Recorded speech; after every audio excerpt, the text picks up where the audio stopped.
이솝 우화 중에 우리가 잘 알고 있는 개미와 백작이라고 하는 우화가 있죠. 개미는 여름 내내 쉬지 않고 부지런히 일해서 추운 겨울을 준비하면서 열심히 살아갔던 근면과 부지런함 그리고 성실함의 상징입니다. 반면에 백작이는 여름 내내 시원한 나무 그늘 아래에서 노래를 부르면서 추운 겨울이 온다고 하는 사실을 새카맣게 까먹고 준비하지 못한 채 겨울을 맞이하게 될 때 어려움을 당하는, 그래서 게으름뱅이의 상징적인 모습으로 백장이의 모습을 우리에게 교훈으로 주고 있습니다. 그런데 현대판 요즘 개미와 백장의 이야기는 판이하게 바뀌었습니다. 개미가 여름철에 부지런히 겨울을 준비하면서 일을 하는데 그만 일을 하다가 실수로 허리를 다쳤습니다. 허리를 다쳤지만 겨울이 온다고 하는 사실에 두려움을 느끼고 열심히 준비하는데 그 허리 통증이 너무나 심해서 디스크가 걸리고 말았습니다.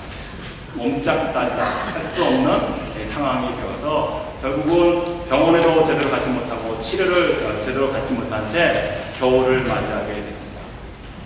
반면에 백장이는 역시나 다름없이 줄기차게 나무 밑에서 노래를 부릅니다.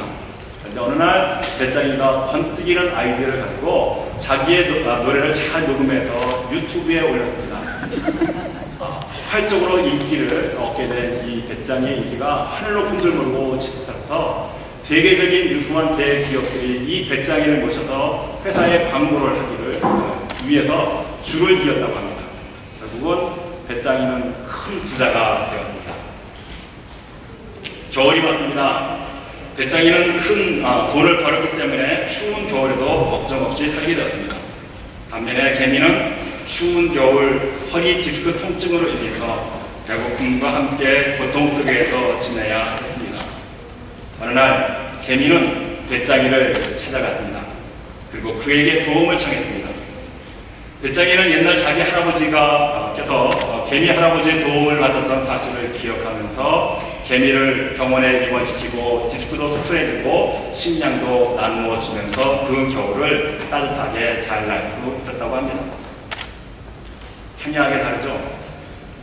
자, 그런데 이 현대판 이야기 속에서 우리 시대에 살아가고 있는 그 모습 속에서 이제까지 전통적으로 강조되었던 인간은 근면해야 된다, 성실해야 된다, 부지런해야 한다고 하는 개념이 사라져버리고 말았습니다. 대신에 자신이 즐길 수 있는 것을 즐기면서 살아갈 때 그 즐거움 속에서 어느 날 인생의 큰 대박도 터질 수가 있다라고 하는 이 길을 강조하게 된 것이죠.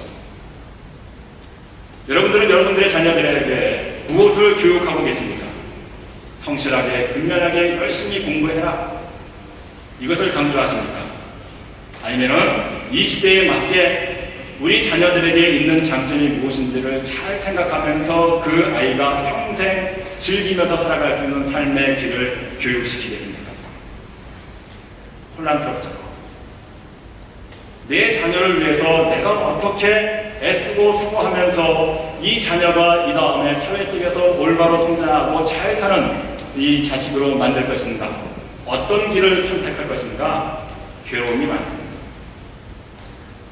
자, 그렇다고 한다면 오늘 본문 속에서 이 시대를 살아가는 저와 여러분들에게 주는, 성경이 저와 여러분들에게 보여주고 있는 정말 올바르고 또 이 시대가 변화되어 간다 할지라도 시대의 변화 없이 우리들의 자녀들에게 어떤 모습으로 교육을 할 것인가, 저는 이 문제에 대해서 본문의 말씀을 통해서 한번 그 해답을 찾고자 합니다.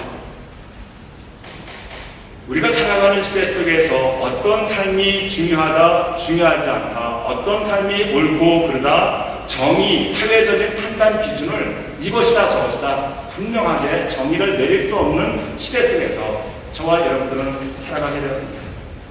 왜 이런 시대가, 우리가 살아가고 있는 이 시대 속에서 벌어지는 현상일까요? 우리는 이러한 애매모호성, 불확실성이라고 하는 이 단어를 퍼지라고 사용합니다.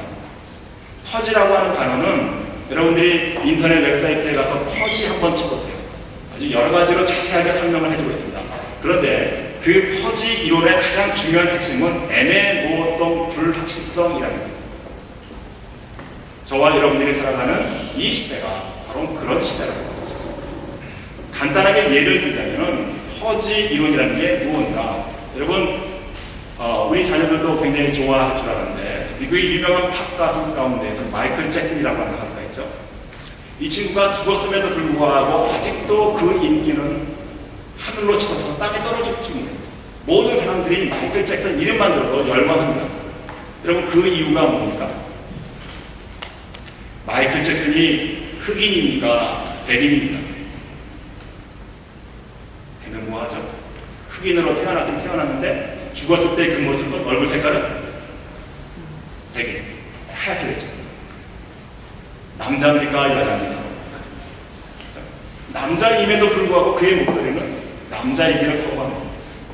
여성의 음역대, 그 음역대에서 시원하게 뽑아내는 그 목소리에 모든 사람들이 반하게 되는 것이죠. 이 사람이 댄서입니까? 스윙어입니까? 두 개 다, 모든 것을 다 할 줄 아는 그런 수준에 있죠. 이와 같이 애매모호하면서도 동시에 그 양면성을 다 지녔기 때문에 모든 사람들이 열광하게 되어 있는 것이죠. 이와 같이 퍼지 이론은 이것이다 저것이다 무언가 단선을 거부하고 이럴 수도 있고 저럴 수도 있다라고 하는 식의 양면성이 함께 진행되는 이론입니다. 그러므로 저와 여러분들이 살아가고 있는 우리의 시대를 정의할 때 과연 어느 것이 옳고 그르냐 라고 할 때 우리의 가치적인 속에서 무엇을 판단하기가 참 혼란스러운 그런 세상 속에서 저와 여러분들이 살아가고 있다는 것이죠. 자, 그렇다면 오늘 성경 속에서 저와 여러분들에게 이야기하고 있는 이 시대를 저와 여러분들이 살아갈 때 과연 우리는 어떤 입장을 취할 것인가? 세상은 변화되어 간다고 했죠. 그런데 이 변화의 속도는 세월이 흐르면 흐를수록 정말 우리가 감지할 수 없을 정도로 빠르게 변해가는 것이 우리가 살아가고 있는 시대의 변화의 속도입니다. 그런데 이렇게 빠른 속도로 흘러가는 세상 속에서 모든 것이 뒤바뀌어진다 할지라도 변하지 않는 불변의 진리가 한 가지 있다는 거죠. 그것이 바로 하나님께서 수많은 믿음의 사람들을 통해서 저와 여러분들에게 오늘까지 전해주는 하나님의 말씀이라는 것입니다. 오늘 본문의 말씀 속에서 저와 여러분들은 정말 애매하고 불확실성한 이 시대 속에서 성경적인 가치관 속에서 우리들의 자녀들에게 혹은 우리 삶의 목적을 어디에 둬야 할지 다시 한번 생각하면서 확인하는 그런 시간이 되시기를 바랍니다. 오늘 본문의 말씀은 성경의 믿음의 사람들 가운데에서 하나님께서 인정하셨을 때 가장 지혜가 뛰어난 솔로몬이 기록한 솔로몬의 문서입니다.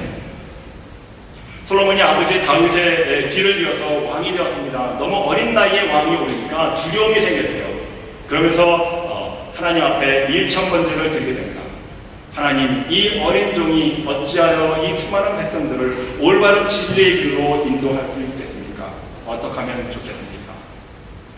일천번제를 드리는 솔로몬의 마음이었습니다.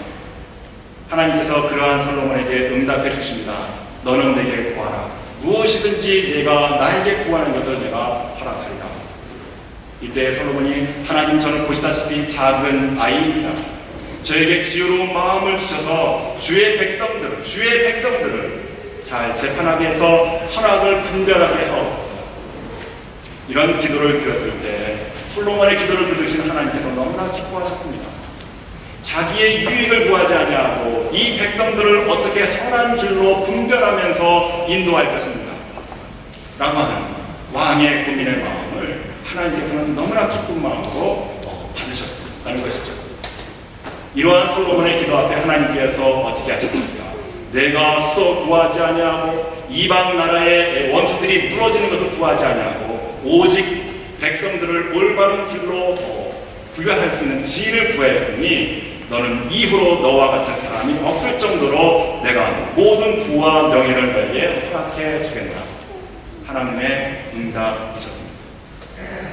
사랑하는 성도 여러분, 여러분들이 신앙생활 하시면서 교회에 다닐 때마다 여러분들은 어떤 기도를 하나님께 드리십니까? 저와 여러분들의 기도의 목적은 시대가 불변한다 할지라도 사람이 기뻐하는 기도가 아니라 만군의 여호와 이 땅을 다스려 나가시는 하나님의 마음을 기쁘시게 하는 기도를 드리시는 기도의 사람들이 되시기를 주의 이름으로 축원합니다. 아멘. 솔로몬이 이와 같은 기도를 드리면서 결국은 그가 이 세상에 누구도 따라갈 수 없는 지혜의 왕이 되었습니다. 그 지혜의 왕이 오늘 이 시대를 살아가는 저와 여러분들에게 무엇을 말씀하고 있는가? 오늘 먼저 본문의 6장 6절의 말씀을 먼저 보겠습니다.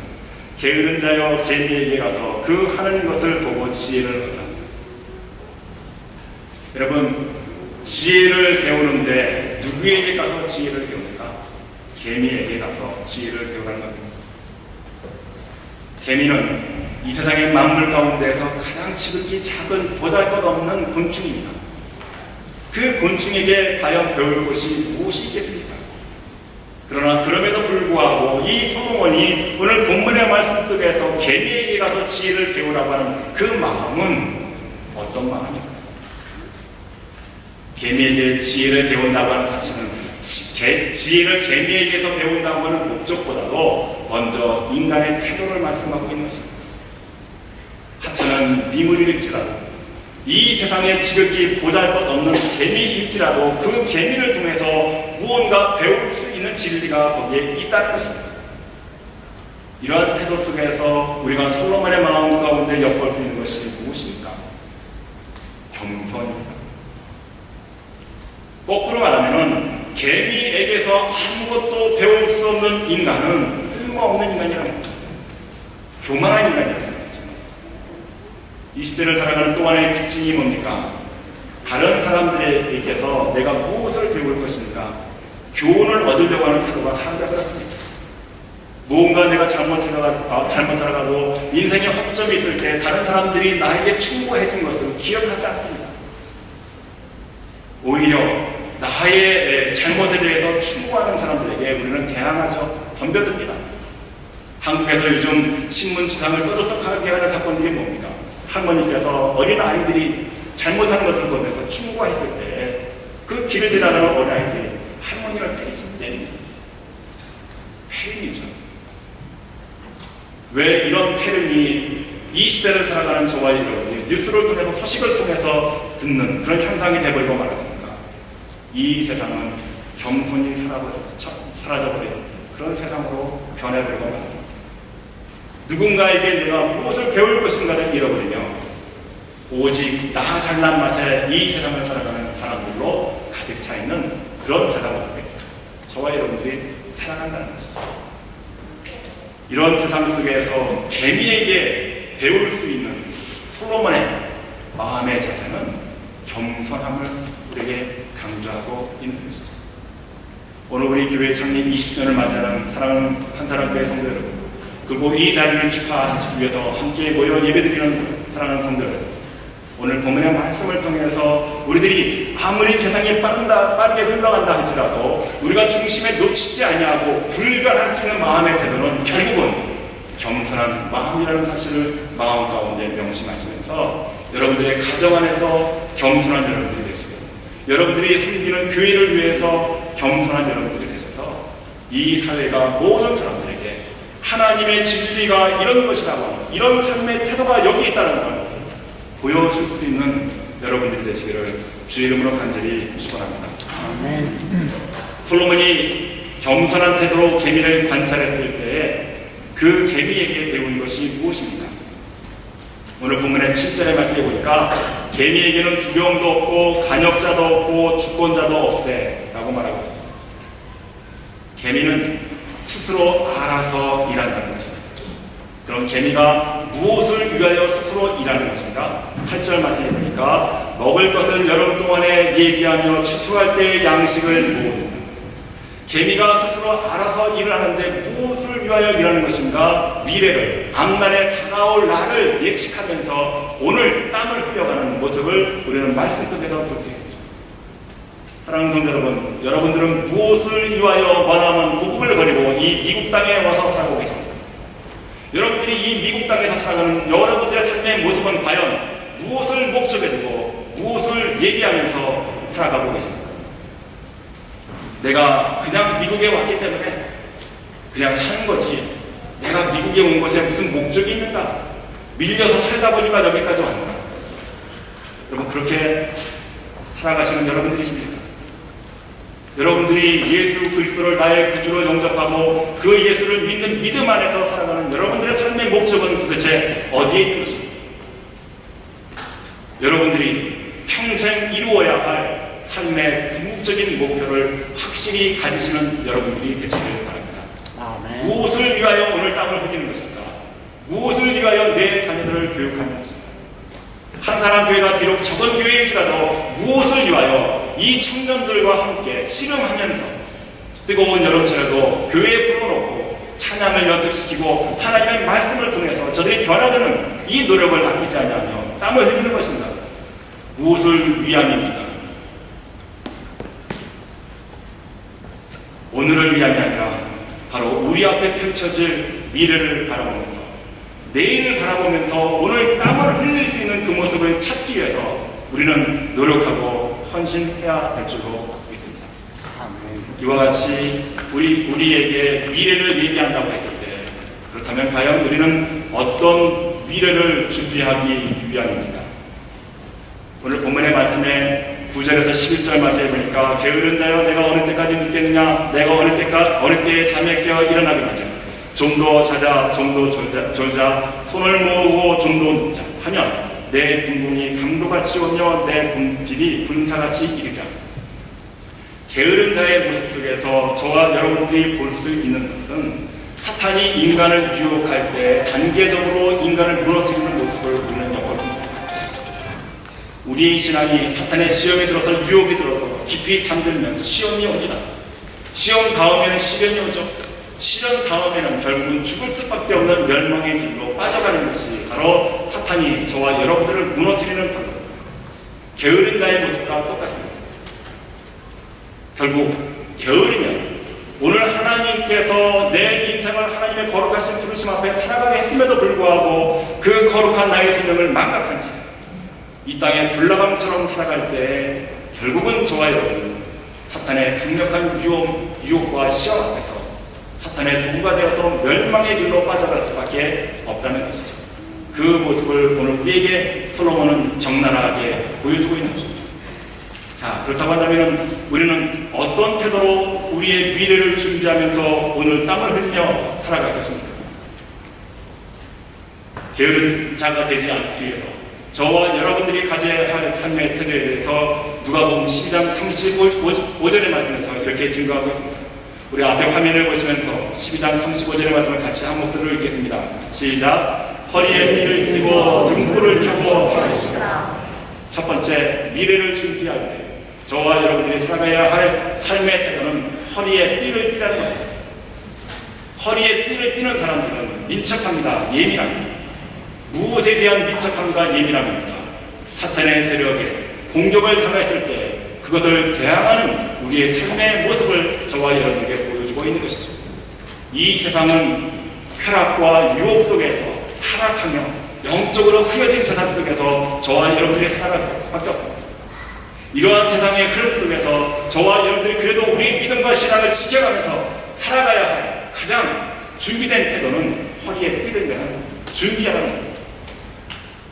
두 번째로 우리에게 보여주고 있는 게으른 자가 되지 않기 위해서 누가복음에서 우리에게 이야기를 해주고 있는 것은 등불을 밝히는 사람입니다. 즉 기다리는 사람을 말하고 있는 것입니다. 누가복음 10장 36절에 말씀해 보니까 너희는 마치 그 주인이 혼인집에 돌아와 문을 두드리면 곧 열어주려고 기다리는 사람과 같이 되라. 그렇게 말씀하고 있습니다. 이 말씀을 기다리는 사람들이 등불을 준비해야 하는데 성경 속에서 우리에게 말씀해주고 있는 이 등불이라고 하는 것은 바로 하나님의 말씀인 것이죠. 말씀을 잘 준비하며 예비하여서 이 말씀 안에 우리가 이 시대를 살아갈 때에 흔들림 없이, 그렇죠? 애매하지만 확고하게, 불확실하지만 확실한 하나님의 진리를 이 세상 속에서 우리가 보여줄 수 있는 그런 능력이 어디에서 나오는가? 하나님의 말씀에서 나옴을 잊지 마시는 여러분들이 되시기를 바랍니다. 지혜로운 사람의 세 번째 특징은 서 있는 사람입니다. 저도 옛날 성품은 서 있기를 좋아했어요. 옛날 성품은 앉아 있기를 좋아했어요. 대부분 누워 있었어요. 집에서 있을 때 눕습니다. 그런데 제 성격이 변화되면서 가장 바뀌어진 태도가 서 있는 것이었어요. 제가 지금도 기억나는데 연합감리교에서 목사 안수를 받을 때 시험 볼 때요, 많은 인터뷰 질문하는 사람들 저에게 질문했을 때 앉아 있으니까 답이 잘 안 나와요. 머리가 안 걸어요. 그래서 제가 익스큐즈하고 제가 일어섰습니다. 나는 하나님의 말씀을 증거할 때 이렇게 서서 하는 게 좋습니다. 나는 앉아 있는 거 싫어요. 그랬더니 사람들이 막 웃으면서 박수를 쳤어요. 제가 서 있는 것 때문에 영어는 잘 못하지만은 그 인터뷰에 무사하게 통과합니다. 여러분, 서 있는 여러분들이 되시기를 바랍니다. 여러분들의 자녀들이 집에 와서 가방 던져놓고 누워있으면 여러분 마음이 어떻습니까? 답답하죠? 하나님께서 여러분들의 신앙을 봤을 때 누워있는 신앙을 보시면 하나님께서 얼마나 답답하십니까? 그러므로 서 있는 여러분들이 되시기를 바랍니다. 오늘 우리 정우하고 민준이가 대화를 나누면서 올해 우리 교회 특효가 뭔지 아세요? 물어봤을 때 뭐라고 대답했습니까? 일어나서 빛을 발하라. 올해 저희 교회의 특효, 왜 우리가 일어나야 합니까? 빛을 발하기 위해서. 어떤 빛을? 이 세상 속에서 퍼지 시대를 살아가는 이 세상 사람들에게 하나님의 분별하는 진리가 여기 있다는 것을 가르쳐 주시기 위해서 오늘 저와 여러분들은 일어나야 한다는 것입니다. 무엇을 비춰야 됩니까? 인생에 자기가 즐기는 것을 통해서 한 건 대박의 사건을 터뜨리는 이 불확실한 시대를 살아가는 사람들에게 그런 삶의 태도를 버리고 진리의 말씀 가운데에서 인간이 가져야 할 가장 기본적인 자세, 겸손함을 가르치시면서 이 땅에서 하나님의 말씀이 통용될 때 결국은 이 땅에 사는 모든 사람들이 게으름을 멀리하고 저와 여러분들이 그토록 애쓰고 노력하는 일어나라 하나님의 말씀을 비추는 그런 여러분들이 되셨을 때 우리 시대는 분명히 변화될 줄로 저는 확신을 합니다. 저와 여러분들은 이 부르심을 위하여 여기서 신앙생활을 하는 사람들입니다. 이 목적을 가지고 저와 여러분들이 평생 여기서 땀을 흘리고 힘을 다하여서 하나님의 영광에 도해야 하는 그날에 여러분들은 하나님으로부터 잘했다, 신실하고 충성된 종이라는 칭찬을 받는 복된 여러분이 될 수 있을 줄로 저는 확신합니다. 그러므로 사랑하는 성도 여러분, 우리가 좀 더 솔직하게 부르심 앞에서 하나님께서 우리를 불러주신 그 부르심 앞에서 우리의 모습을 살펴보아야 합니다. 지금 나는 어떤 시대 속에서 어떤 삶의 모습을 가지고 이 세상을 살아가는지. 오늘 본문의 말씀이 여러분들이 다시 한번 주님의 품으로 돌아와서 열심히 미래를 위하여 준비할 수 있는 복된 말씀이 되셔서 여러분의 삶에 하나님의 놀라우신 축복과 은총이 충만하시기를 주의 이름으로 간절히 축원합니다. 기도하시겠습니다.